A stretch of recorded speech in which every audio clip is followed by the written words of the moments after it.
Hello, and welcome back to Book Banter. Heather Webb is the USA Today best-selling and award-winning author of 7 historical novels. Her most recent novel, The Next Ship Home, is inspired by the true events of Ellis Island. She lives in New England with her family, a mischievous kitten, and one feisty rabbit. Please welcome Heather to Book Banter. Hi. Hello. Great to be here. Thanks so much for joining us. Let's get my buttons going here. There we go. So I absolutely loved The Next Ship Home. And if you I'll haven't hold it up because I've got it right here. Excellent. I love the cover as well. They did an amazing job. When I saw it, I shrieked because I love the color scheme. The color scheme, So that's pretty. what it is that greeny blue that just, it pulls you in. It's stunning. And the inside of the novel mirrors that for sure. Oh, thank you. So great. It's so great. I actually think I've probably been waiting for an Ellis Island novel for years and just didn't know it. So much so, as I mentioned to you before, I actually ordered the book 3 times inadvertently. Oh, I guess somebody's getting it for Christmas or whatever. I'm happy to send you book plates if you want, and you want to give it as a gift copy to someone. That would be great. I was like, wow, I've either got a really bad memory or I really need to read this book. So I'm going to go with I really need to read this book instead of comment on my memory. So well, okay, listen, Linda Leugman, do you know her? I She do. also ordered 3 copies of the book. Isn't and that she lovely? posted it as a giveaway on Instagram, which is so hilarious. It's so funny. There's something about it that just was like, I got to remember, I don't want to miss out on this one. And lo and behold, so that's so funny. Thank you for buying 3 copies. It's really, really great. I think the readers they're just gonna love it. So it's such a great book. You really nailed it. I'm curious to know how the idea for the story came to be. How did that bubble up to the surface for you? So I knew I wanted to write an immigration book for a while, Ellis Island specifically.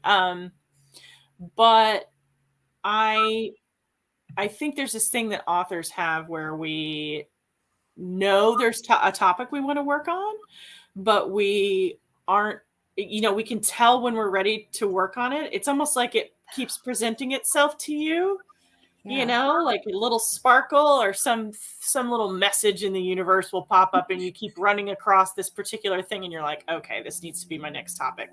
And somehow I knew when it was time. And when that happened was I went to see Hamilton in New York.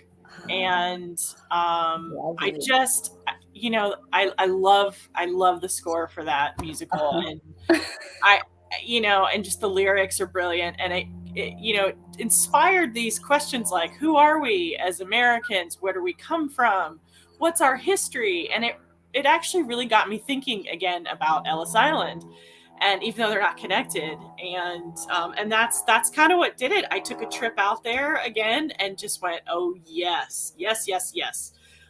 So I started researching, and I did a bit of a historical outline. I did some character mapping, and even then I wasn't positive exactly what the story was. And so I just started writing, and ended up finally finding somewhere along the way, I'd say about 2/3 of the way through the book, I found some articles in the New York Times archives that all of a sudden gave me the entire framework of the story. So I love it when that happens. Yeah, and I don't usually just start writing something until I really know, because I'm much more of a plotter than a pantser. But in this case, I just really wanted to get writing, and I could see different scenes in my head. So I thought, I'm going to go ahead and just get it down, and see what happens. Sometimes the story just unveils itself and it's kind of magical. So it is. It's kind of an art and a science.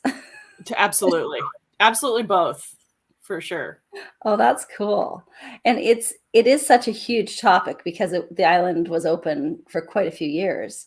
And you've really done a fantastic job of isolating a time period. But you were able to immerse the reader in the realities of what life must have been like for both those arriving at the island and those working in the facility. So it's fascinating because I'm wondering how you chose to focus specifically on 1902, or if there was a reason for that. So there was a reason. I knew I wanted to do turn of the century, New York, and I wanted like an 1892 to a 1910 sort of time frame somewhere, and that's they opened in 1892, so that's why I picked that date. Gotcha. And then the initial Ellis Island burned to the ground, caught fire, burned to the ground, Yeah. and that was in 1897, and it didn't reopen again until I think right at 1900, maybe it's several years wow, later. So they okay. ended up moving the immigration center back to the old one at Castle Clinton, which is where you buy ferry tickets now, right there on the very Oh, edge of Battery Park. okay.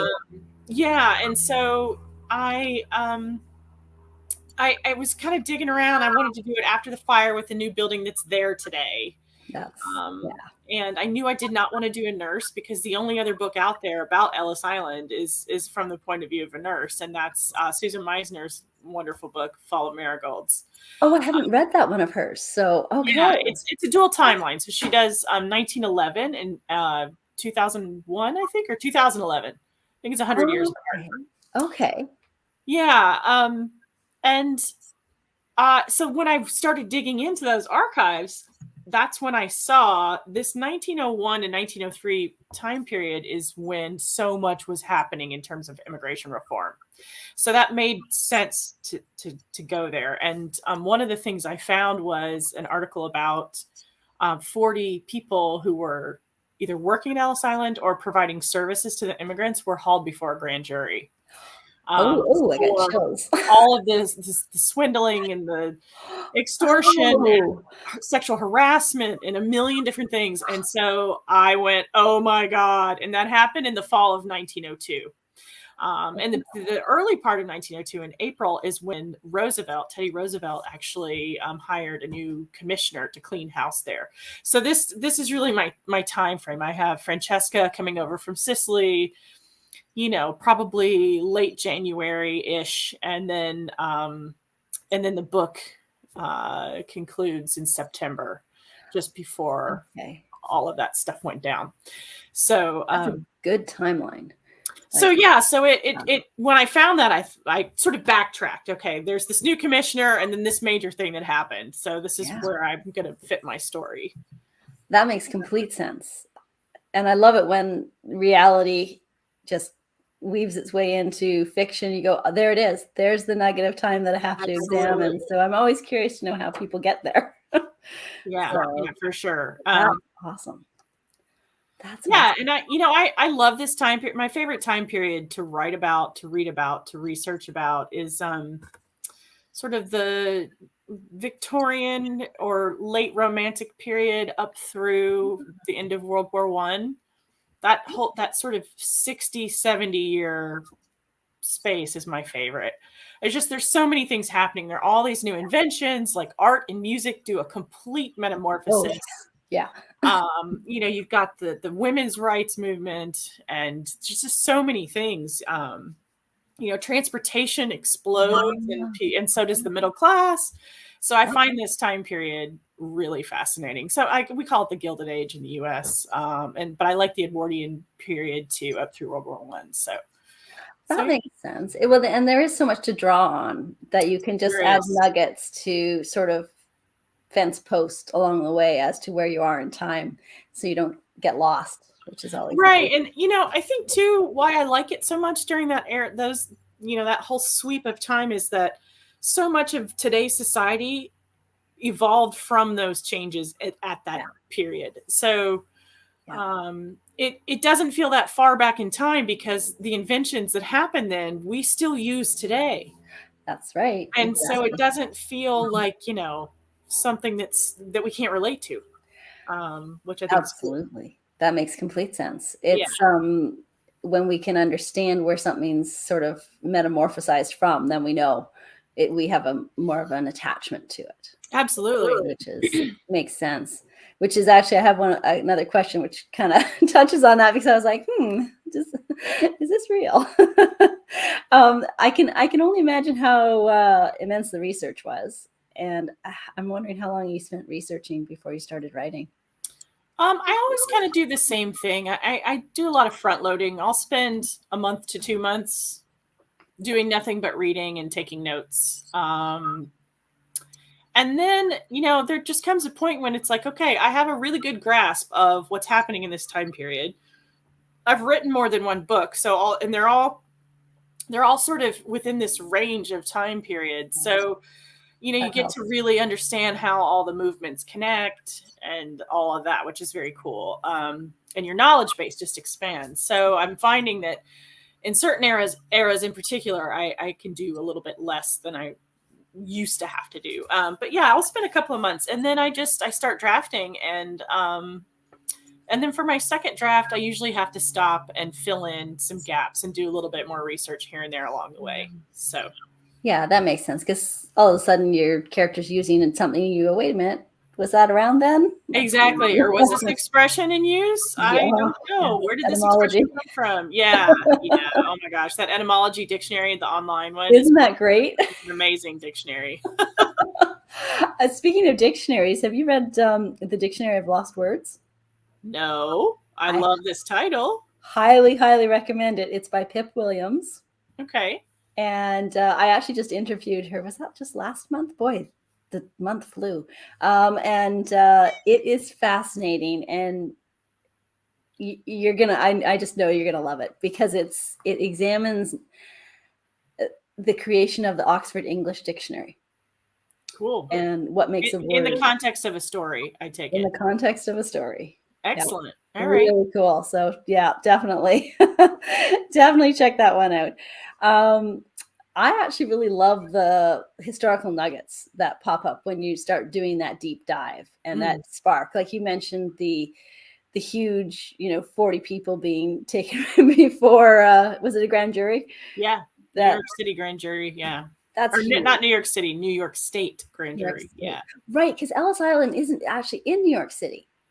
So 3 acres of it is in New York, and the rest of it, which is like 23, 24 more acres, is in New Jersey. And it did not start that way. It started in New York, I believe.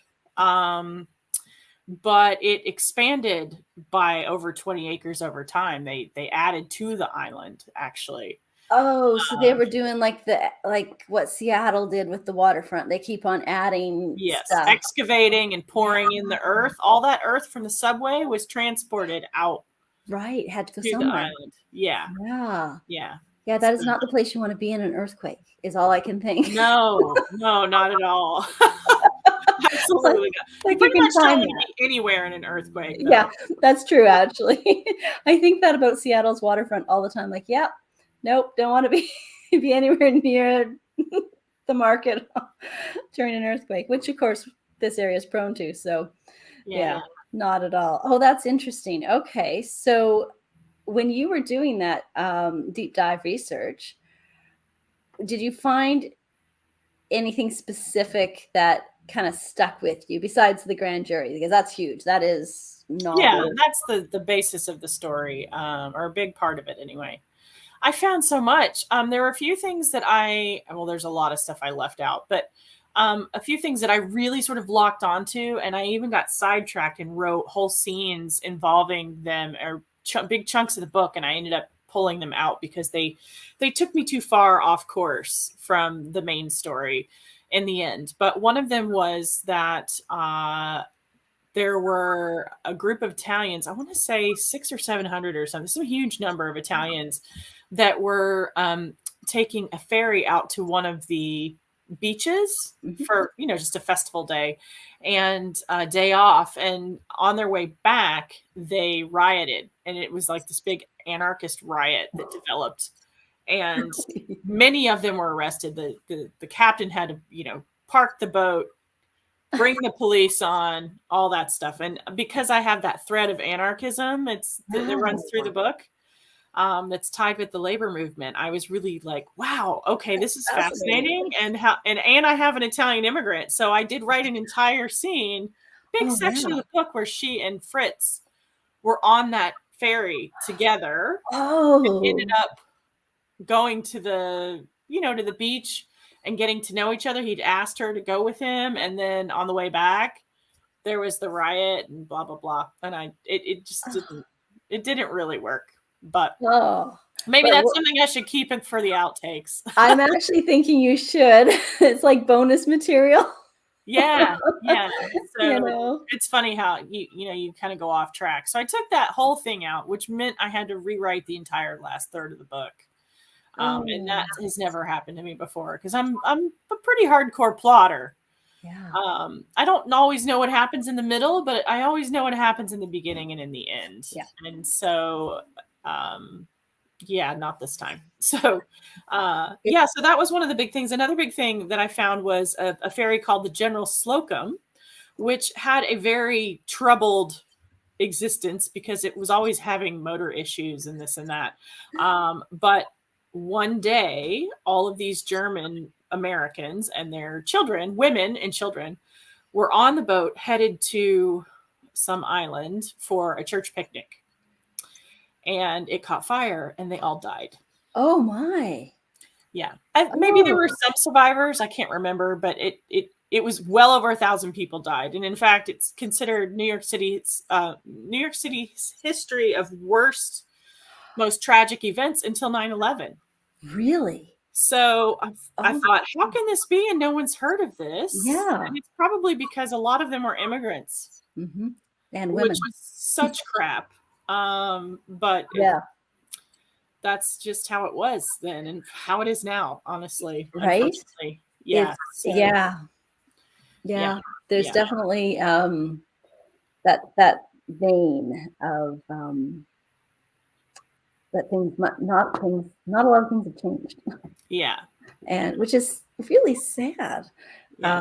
And actually, it's what's resonating with the book too. I feel like there's a lot of reflection of, we could see how it resonates over time, And that's the parallel is between now and 1902 is pretty in line. Yeah. And it makes the story feel very poignant and real.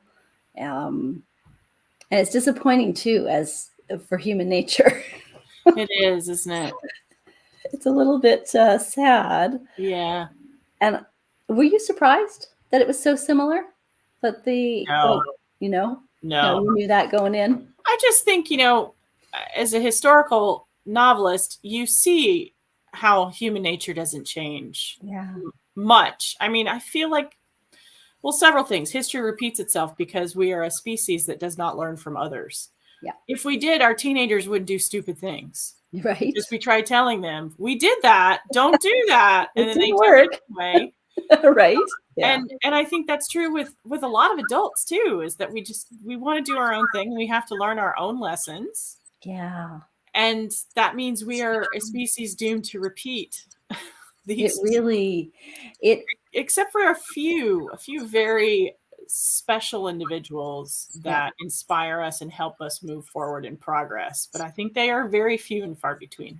And it takes decades. Like it really does take decades to make small steps, because it's kind of like, they must have gotten that you see a product 7 times before you actually take the step to buy it kind of thing. Yeah. So how long would it take? How many times would you need to see an idea to change how you behave? Yeah. Right? Like how you view the idea. Yeah. The other thing is, it's like for some reason, we have trouble empathizing and being in someone else's shoes. I think actually this is a beautiful thing about literature is if you're a real reader, you're somewhere else. The author has taken you somewhere else. You're walking a mile in someone else's shoes, even though it's in your head. Yep. And I think there's studies now that show that fiction readers have more developed empathy centers. Excellent. That is really good. They've learned, and I think that's really cool. And it makes sense to me, Absolutely. Yeah. I think that it's a safe distance to experience somebody else's life. And it's, you don't have to get in the weeds. Yeah. Yeah, no, exactly. You don't have to be the one who's out doing this dangerous adventure. Right. That's exactly it. You can really just, okay, that happened to them, but yet if it's really good, you still want to go and have lunch with them and and chat about their life experience and still help them, then those are the really good ones where you take the characters with you for Yes, weeks afterwards. And absolutely. so so just so you know, Francesca's still rolling around in my head. Aw. So she is there. She was my favorite. um so you depicted a woman's role in 1902 beautifully throughout the story. The way Alma was treated, not only by her stepfather, but by her mother's acceptance of that treatment. Um, of course, I was super happy when she was able to break free, but I wondered if it was common for young unmarried women to leave their family home and seek out. Not at all. I didn't think so, but I thought I'd just check because I thought maybe okay. Not at that time. I mean, there were some women who did go to college. I did quite a bit of research on that because I wanted to make sure that that was something that was authentic, and it was, especially in New York City. You had more. Yeah, I would imagine location depends. Yeah, absolutely. But no, it wasn't really common. But there were some that did, and I, of course, I wanted her to, just break the chains. Absolutely. Go be your own woman. Yes, absolutely. I actually think that it's a good way to take a character, especially like you say, when we're trying to move the world forward in a new thought and a new idea, and seeing women as strong, independent on their own is also, it's a nice affirmation to have, right? Definitely. So. I wanted the very thing that frightened her, and the thing that she really, really didn't want to do, working among, those filthy immigrants kind of attitude at the time, and being an introvert and being awkward and all these things. I wanted that thing to sort of wrench her open. Yeah.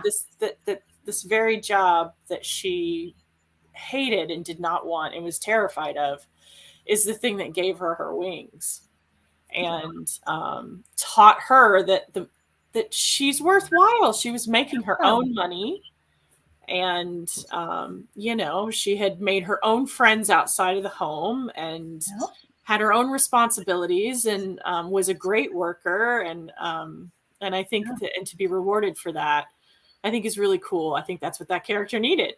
Absolutely. So. And I think that is so true. The thing that scares you the most is the thing you should do the first. Yeah, pretty often that's true. Right? Like and it's the one we drag our heels on, of course. Yes. That is also true. Human nature. So at the core of the story, Alma and Francesca aren't really that different.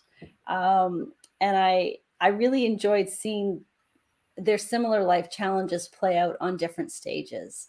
And it's amazing to me how a background and a setting and just a tweak of something can completely make two characters so different from each other, but there's a thread of constancy. And it's so rich. I love that.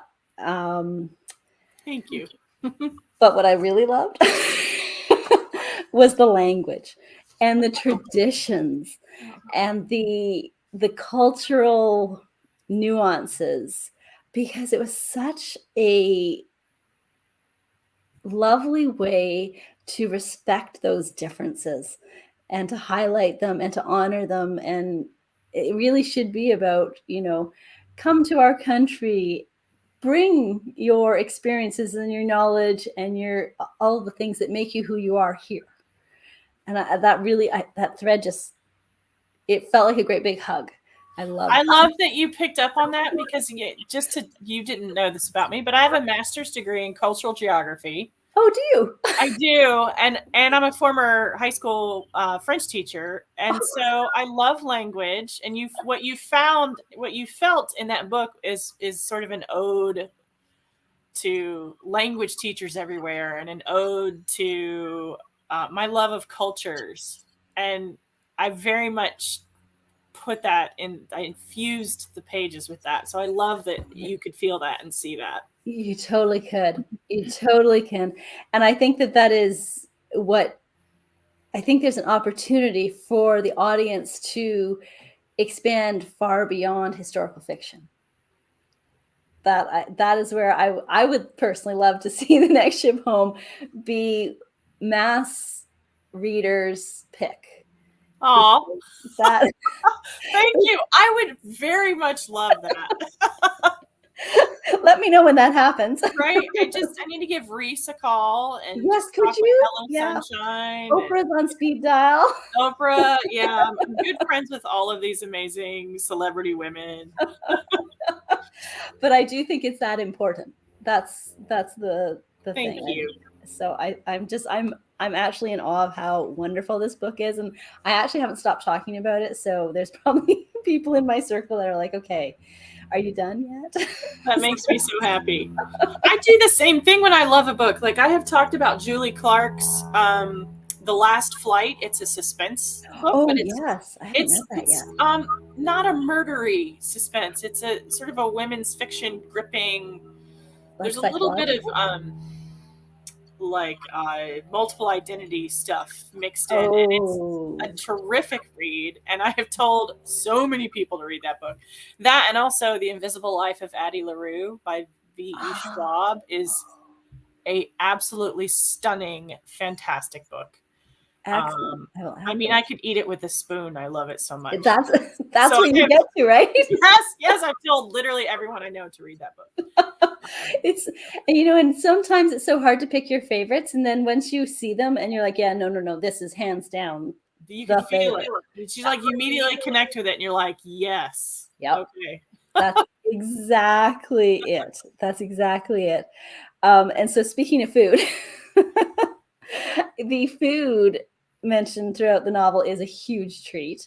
I was like, I am hungry reading this book all the time. So that is another thing that people tell me all the time. And I just want you to know that I have my critique partners who read my stuff. They always say, oh, your description of the blah, blah, blah. And even the books that I've written with Hazel, I've done almost all of the food stuff. And so she's like, Heather, you're killing me with this, the oysters and the champagne and the blah, blah, blah, whatever you're describing, But I'm a foodie. I love to cook. And it's sort of my other art form, I think. When I'm not writing, I kind of escape into making beautiful foods. Well, I think you should make beautiful foods for all of us. And all my book. Next ship home served with. Well, I can't tell you a whole lot, but a little spoiler is that Hazel and I just sold a 4th book together. Yay! And one of the points of view is a chef. Oh, yay. I am so excited to write that point of view. That's going to be fun. So there's going to be lots of food. You're going to want to eat the pages. That's the plan. Oh, okay, so here's my request. Will you write a cookbook to accompany the next shipped home? But I'm going to put that forward now and go, and as you're writing the next book with Hazel, please write your list of what all the foods and everything to create a cookbook to accompany that one. I already know I'm going to want that as well. That would be a great idea for that, for like a promotional insert or something. Yeah. I would really love the cookbook. I honestly, I think it's a great tie-in, and you also just get to embrace the cultures, and the German culture and the Italian culture are very different. They are extremely, and yet they have such good food from both. Yeah, they're vastly. The foods are so different, Very different. That was fun to dig into as well, for sure. I cook a lot of Italian food, but because my mother's family is Italian American, so I kind of grew up. My comfort food is Italian foods, but and Mediterranean kind of stuff. But German foods I also really enjoy. They're just they're different. They're good to me. I think of them as winter food. Yeah. It's not something I want to eat all year, but I heavier. enjoy it winter. Yeah. That makes sense, actually. Whereas Italian cuisine is very much a all season, or at least the season we want to be in.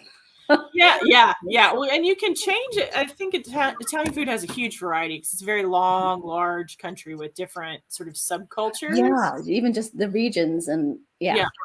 And they're very much based on, like, their regions are based on what they create. Yes.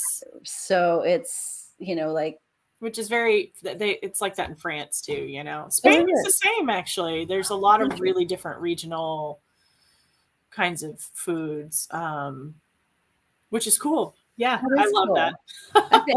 That's why I think I'm so drawn to the Mediterranean, is besides the sun and the warm, I'm a solar powered person.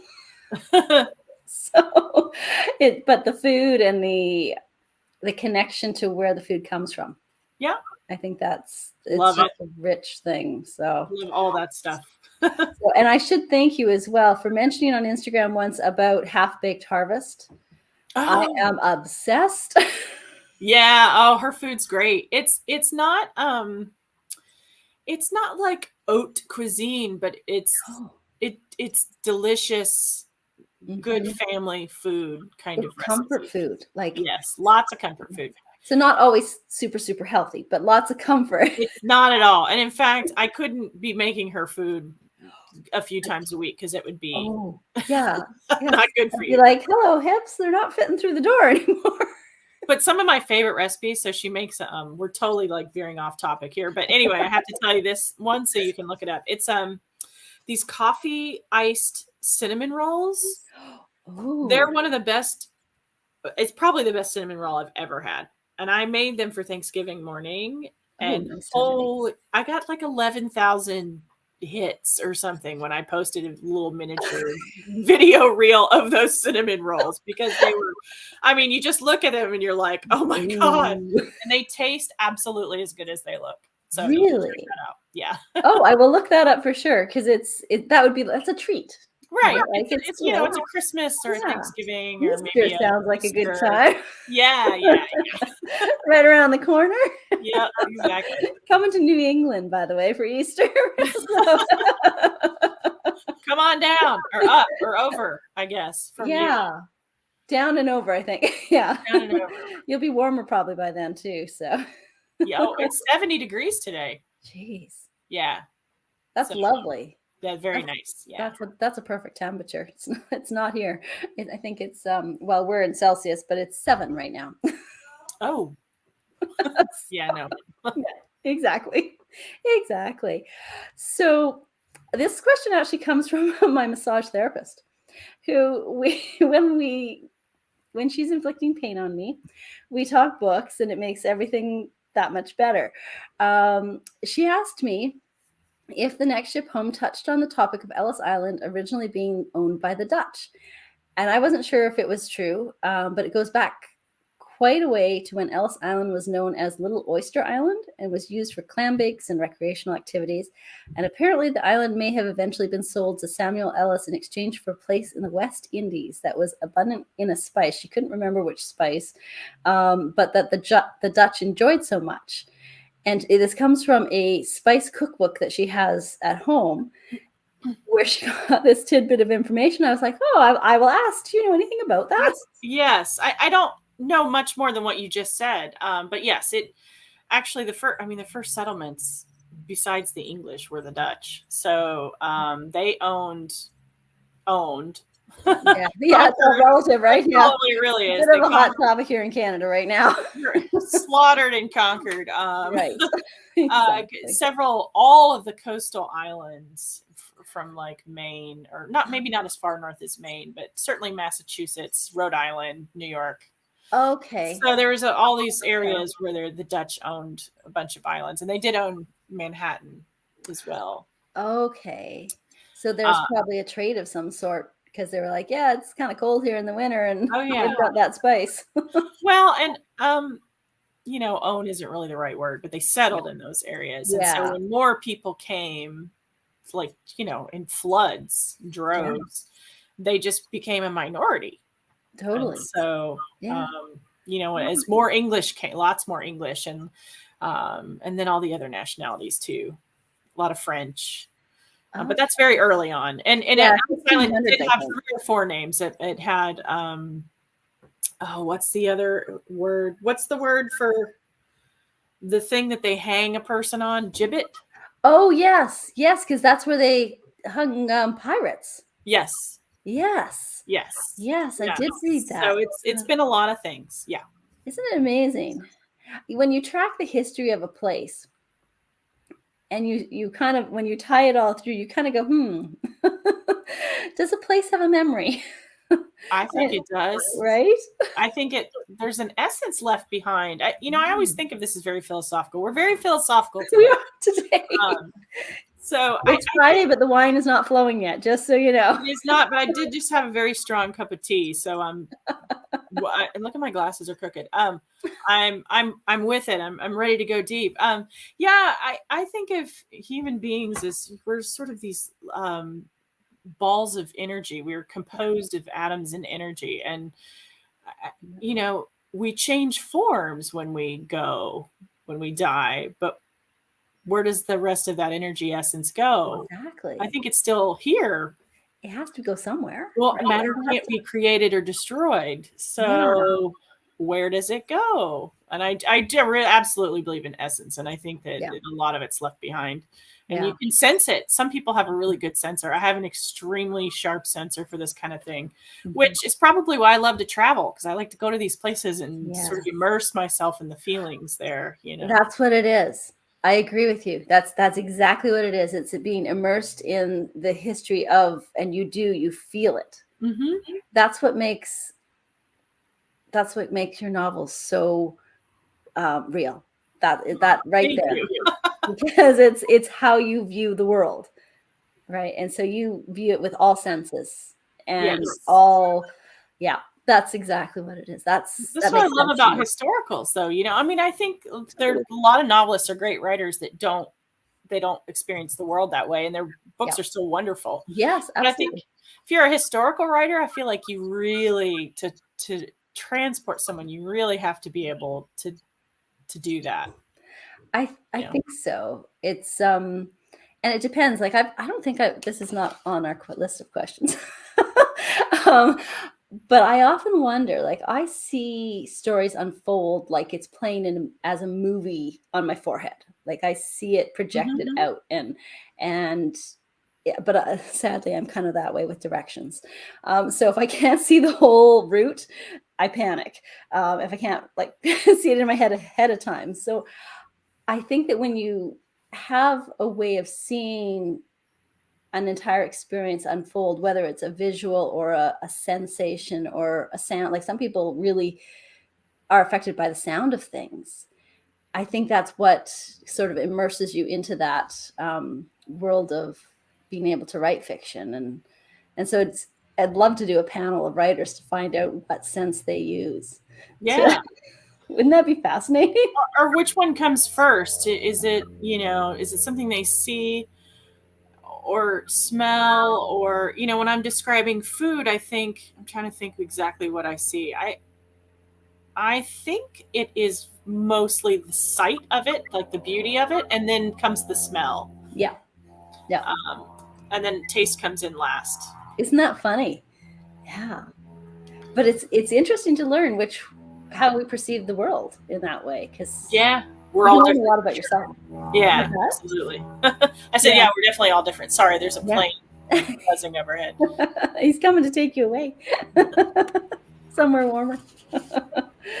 So, what is on the docket for you next? Can you tell us anything about So next? next, can't tell you too much. I do have the book with Hazel that we're just starting. Yay! And that's a 2024 release, so that's a Wow, little that's too ways far out. away. Yeah. Well, she has a book coming out next year, and I have one, possibly two, coming out next year.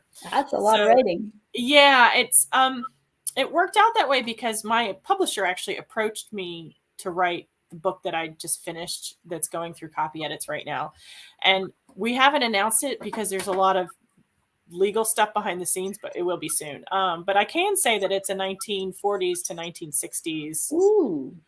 uh, two real people, so a biographical historical, and it's set in Hollywood. Oh, that's exciting. So a couple of Yay. extremely rowdy, very volatile, very fun to write about characters.